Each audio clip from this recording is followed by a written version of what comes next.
Sir మన ఇందాక కాన్వర్జేషన్‌లో ట్రాన్స్‌ఫార్మేషనల్ and transactional అని డిఫరెన్స్ చెప్పారు. ఇంకా కొంచెం డీటెయిల్‌గా చెప్పండి సార్ దీని గురించి. ట్రాన్సాక్షనల్ అండ్ ట్రాన్స్ఫర్మేషనల్ బేసిక్గా మనం ఎలా అర్థం చేసుకోవాలి. మీరు ఒక షాప్కి వెళ్ళారు. మీరు షాప్కి వెళ్ళిన తర్వాత మాక్సిమం మీ కాన్వర్జేషన్ ఏముంటుంది అక్కడ? నేను డబ్బులు ఇచ్చాను, నాకు ప్రోడక్ట్ ఇచ్చేయండి, అంతే కదా. అక్కడ ట్రాన్సాక్షన్ మాత్రమే జరిగింది. కానీ సేమ్ ఎక్స్పీరియన్స్ ఇప్పుడు ఒక కాఫీ షాప్కి వెళ్ళారు. మీకు ఎక్స్పీరియన్స్ చెప్తాను. మీరు ఎక్కడో కాఫీ షాప్కి వెళ్ళారు, మీరు కాఫీ అడిగారు, కాఫీ మీకు ఇచ్చారు, మీరు కాఫీ తాగారు, డబ్బులు ఇచ్చారు, వచ్చారు. ట్రాన్సాక్షన్ జరిగిపోయింది, మీకు ప్రోడక్ట్ వచ్చింది, మీరు సాటిస్ఫైడ్ కాదో మీరు వెళ్ళిపోయారు.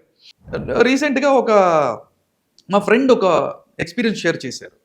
ప్యారిస్లో 4 Seasons అనే బేకరీకి ఆయన వెళ్ళడం జరిగింది.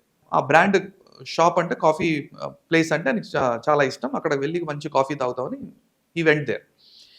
అక్కడికి వెళ్ళిన 5 నిమిషాల్లోనే అక్కడ ఎక్స్పీరియన్స్ ఎలా ఉంది అని అంటే, ఈయన వెళ్ళి ఇంకా జస్ట్ కాఫీ వచ్చింది, ఇంకా జస్ట్ 5 minutes జరిగింది.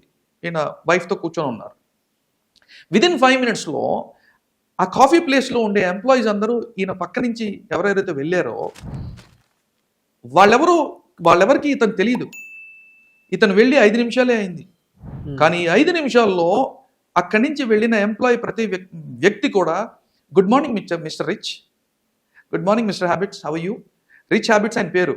సో ఆయన్ని ప్రతి ఒక్క తెలియని వ్యక్తి కూడా ఆ ఎంప్లాయీస్ అందరూ కూడా పలకరించారు. ఎలా జరిగింది అది ఎలా జరిగింది, ఎందుకు జరిగింది అంటే 5 నిమిషాల్లో అక్కడికి వచ్చి కూర్చున్న ఇతని రెగ్యులర్ కస్టమర్, ఇతన్ని ఎలా ట్రీట్ చేయాలి, ఇతనికి ఎలాంటి ఎక్స్పీరియన్స్ని ఇవ్వాలి మనం అని డిసైడ్ అయింది ఎవరండి? ఆ బిజినెస్ వాళ్ళు. సో వాళ్ళ బిజినెస్లో ఒక ట్రాన్స్ఫర్మేషనల్ కల్చర్ ఉంది. ఏమిటి? మనం ఒక మంచి ఎక్స్పీరియన్స్ని ఇవ్వాలి అనేటటువంటి ఒక ఎలిమెంట్ ఆల్రెడీ యాడ్ అయింది.